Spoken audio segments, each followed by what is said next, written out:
MSME sector આજે દેશના અર્થતંત્રની રીઢ સમાન બની ચૂક્યું છે. સમગ્ર સૌરાષ્ટ્ર કચ્છના નાના મધ્યમ ઉદ્યોગ વ્યાપક પ્રમાણમાં કાર્યરત છે અને સરકારની વિવિધ યોજનાઓનો લાભ લઈ આગળ વધી રહ્યા છે. પરંતુ વેપાર ધંધામાં ખરીદ વેચાણના વ્યવહારો દરમિયાન ઘણી વખત ચૂકવણીમાં વિલંબ થતા ફાઇનાન્શિયલ ડિસ્પ્યુટ ઉભા થાય છે.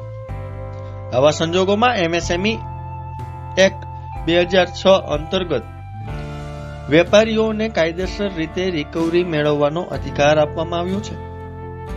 એમએસએમઈ સેક્ટરના ડીલે પેમેન્ટ સંબંધિત કેસો હેન્ડલ કરતા એડવોકેટ ગજેન્દ્ર જાની મુજબ આજની સંપૂર્ણ ડિજિટલ થઈ ગયેલી સિસ્ટમમાં વેપારીઓને નિયમો અને સમય મર્યાદાની સંપૂર્ણ સમજ રાખવી અત્યંત જરૂરી બની ગઈ છે.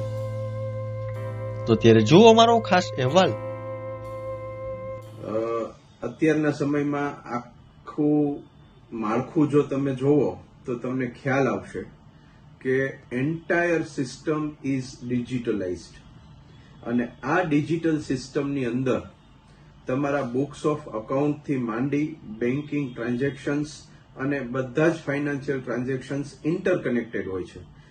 આ વિષયને આપણે ઔદ્યોગિક જગતને ઉપયોગી થાય એ રીતે જો વિચારીએ તો સમગ્ર સૌરાષ્ટ્ર કચ્છમાં માઇક્રો, સ્મોલ, મીડિયમ એન્ટરપ્રાઇઝીસ સ્થપાયેલા છે, કાર્યરત છે અને સરકારની જુદી જુદી યોજનાઓ કે જે એમએસએમઈ એક્ટ 2006 અંતર્ગત વખતો વખત જાહેર થયેલી છે એ યોજનાઓનો લાભ આ બધા યુનિટ્સ લેતા હોય છે. મુખ્યત્વે હાલના સમયમાં બે વેપારી એકમો વચ્ચે કે જ્યાં ખરીદ વેચાણના વ્યવહારો થતા હોય છે ત્યાં કોઈને કોઈ સ્વરૂપે ફાઇનાન્શિયલ રિકવરીના ડિસ્પ્યુટ્સ ઉભા થતા હોય છે. આ રિકવરીના ડિસ્પ્યુટ્સને લાગે વળગે છે ત્યાં સુધી જો કોઈ પણ યુનિટ માઇક્રો અથવા સ્મોલ સ્ટેટસમાં આવતા હોય અને એમને 50 લાખ સુધીની જો રિકવરી કરવાની હોય તો એ 50 લાખ સુધીની રિકવરી રાજકોટ ખાતે થઈ શકે છે. આ વિષયમાં વિશેષ ચોખવટ કરીએ તો ઓગસ્ટ 2023માં ઉદ્યોગ મંત્રાલય દ્વારા એક નોટિફિકેશન બહાર પાડવામાં આવ્યું છે જે હું ખાસ આપના ધ્યાન ઉપર મૂકું છું. એ નોટિફિકેશન પ્રમાણે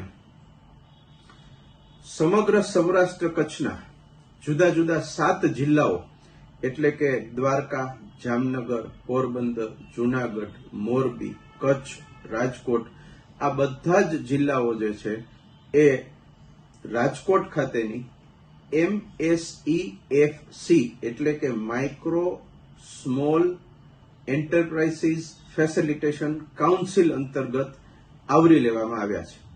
50 લાખ સુધીની રિકવરી આ બધા જિલ્લામાંથી કોઈ પણ યુનિટને કરવાની હોય પોતાના ડિફોલ્ટર પાસેથી તો એ રાજકોટ એમએસએમઈ ફેસિલિટેશન કાઉન્સિલ સમક્ષ ફરિયાદ દાખલ કરી શકે છે અને રિકવરીની કાર્યવાહી કરી શકે છે.